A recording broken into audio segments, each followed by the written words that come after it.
ഭീകരവാദത്തിന്റെ കൈപ്പേറിയ ദുരന്തത്തിലൂടെ September 11 അമേരിക്കയുടെ ചരിത്രത്തിൽ മറക്കാനാവാത്ത ദിനമാക്കി മാറ്റിയ അതേ ശക്തികൾ തന്നെയാണ് ഒക്ടോബർ 7 എന്ന ഭീകരതയുടെ ദിനം ഇസ്രായേലിന്റെ ചരിത്രത്തിലും മറക്കാനാകാത്തതാക്കി മാറ്റിയതെന്ന് ഇസ്രായേൽ പ്രധാനമന്ത്രി ബെഞ്ചമിൻ നെതന്യാഹു.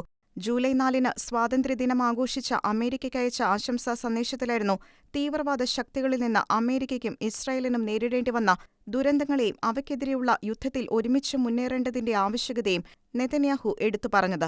പിറവിദിനത്തിൽ അമേരിക്കയ്ക്ക് സന്തോഷകരവും അനുഗ്രഹീതവുമായ സ്വാതന്ത്ര്യദിനം ആശംസിച്ച അദ്ദേഹം കഴിഞ്ഞ 9 മാസമായി അമേരിക്കയുടെ സുപ്രധാന പിന്തുണയെ ഇസ്രായേൽ ആഴത്തിൽ വിലമതിക്കുന്നതായും വ്യക്തമാക്കി.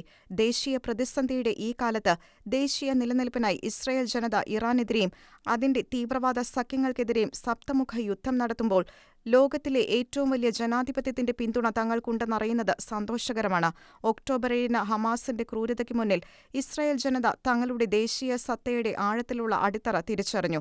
ജോഷ്വയുടെയും മക്കബായരുടെയും കാലം മുതൽ ആധുനിക ഇസ്രായേൽ യോദ്ധാക്കൾക്ക് കാലക്രമേണ കൈമാറ്റം ചെയ്യപ്പെട്ട വീരത്വവും നിശ്ചയദാർഢ്യവും പ്രതിരോധശേഷിയും നിലനിർത്തി ശത്രുക്കളോട് പോരാടാൻ ഇസ്രായേൽ ഒന്നായി ഉയർന്നു. അമേരിക്ക ഇസ്രായേലിനൊപ്പം നിൽക്കുന്നു. കാരണം അമേരിക്കക്കാർ അവരുടെ പൂർവികരുടെ പൈതൃകത്തിൽ അടിയുറച്ചു നിൽക്കുന്നു. സ്വാതന്ത്ര്യം നഷ്ടപ്പെട്ടാൽ അതിന്റെ അർത്ഥം എന്താണെന്ന് ഒക്ടോബർ 7-ന് ഇസ്രായേലിയർ കണ്ടു. ഈ യുദ്ധം ഒഴിച്ചുകൂടാനാവാത്തതാണെന്നും അതിജീവനത്തിനായുള്ള യുദ്ധമാണെന്നും ഇസ്രായേൽ മനസ്സിലാക്കി.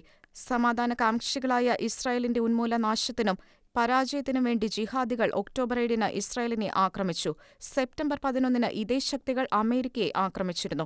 ഇസ്രായേലിനൊപ്പം നിൽക്കേണ്ടത് അനിവാര്യമാണെന്ന് അമേരിക്ക സ്വാഭാവികമായി ഉടനടി തിരിച്ചറിഞ്ഞു. കൊലപാതകത്തിന്റെയും സ്വേച്ഛാധിപത്യത്തിന്റെയും തുടർക്കഥകൾ അവസാനിക്കണമെങ്കിൽ ഈ യുദ്ധത്തിൽ ഇസ്രായേൽ വിജയിക്കണമെന്ന് അമേരിക്ക മനസ്സിലാക്കി. ഇറാന്റെ നേതൃത്വത്തിലുള്ള തീവ്രവാദ ശക്തികൾ ജിഹാദിന്റെയും കൊലപാതകത്തിന്റെയും യുദ്ധത്തിന്റെയും മാർഗങ്ങളിൽ പ്രവർത്തിച്ച് ഇസ്രായേലിനെയും അമേരിക്കയും തങ്ങളുടെ മാരക ശത്രുക്കളായി കാണുന്നു. യുണൈറ്റഡ് സ്റ്റേറ്റ്സ് ഓഫ് അമേരിക്ക തങ്ങളെ പിന്തുണയ്ക്കുമെന്ന ഉറപ്പോടെ ഈ യുദ്ധം നമ്മൾ ജയിക്കുമെന്നും നെതന്യാഹു കൂട്ടിച്ചേർത്തു.